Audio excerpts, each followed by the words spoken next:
السلام عليكم ومرحبا بكم في قناة بوما سبور. بوما سبور قناة المعرفة والتميز.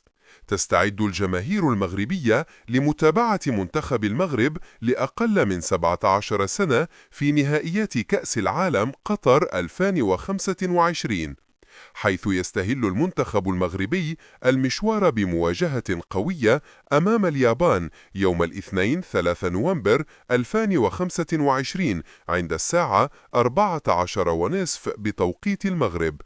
ويخوض المنتخب ثاني مبارياته أمام البرتغال يوم الخميس 6 نوفمبر في تمام 13:30، ثم يختتم دور المجموعات بملاقاة كاليدونيا الجديدة يوم الأحد 9 نوفمبر على الساعة 14:30.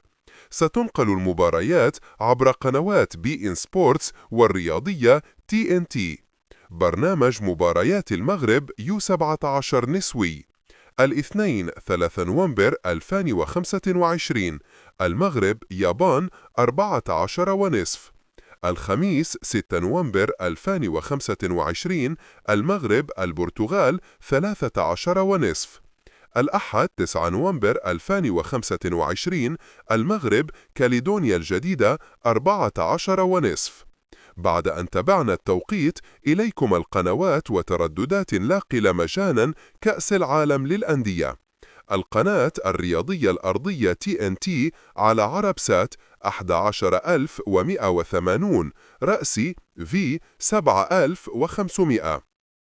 كما سوف تعمل قناة بين سبورت المفتوحة على نايل سات وعرب سات نقل المباراة. قناة الكأس القطرية المفتوحة 1 و2 والثالثة على نقل المباراة. تردد قناة الكأس القطرية على عرب سات ونايل سات.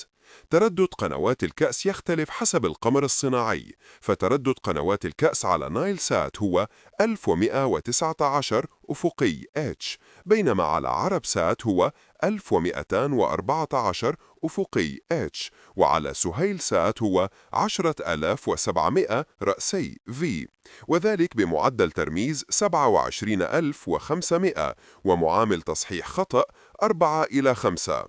إلى هنا نكون أنهيت حلقة اليوم. لا تنسونا من صالح دعائكم لنا بالشفاء وتفعيل الجرس لتتوصل بكل ما هو جديد.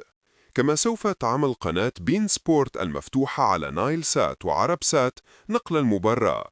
قناة الكأس القطرية المفتوحة 1 و2 والثالثة على نقل المباراة. تردد قناة الكأس القطرية على عرب سات ونايل سات. تردد قنوات الكأس يختلف حسب القمر الصناعي، فتردد قنوات الكأس على نايل سات هو 1119 أفقي H، بينما على عرب سات هو 1214 أفقي H، وعلى سهيل سات هو 10700 رأسي V، وذلك بمعدل ترميز 27500 ومعامل تصحيح خطأ 4/5. إلى هنا نكون أنهيت حلقة اليوم. لا تنسونا من صالح دعائكم لنا بالشفاء وتفعيل الجرس لتتوصل بكل ما هو جديد.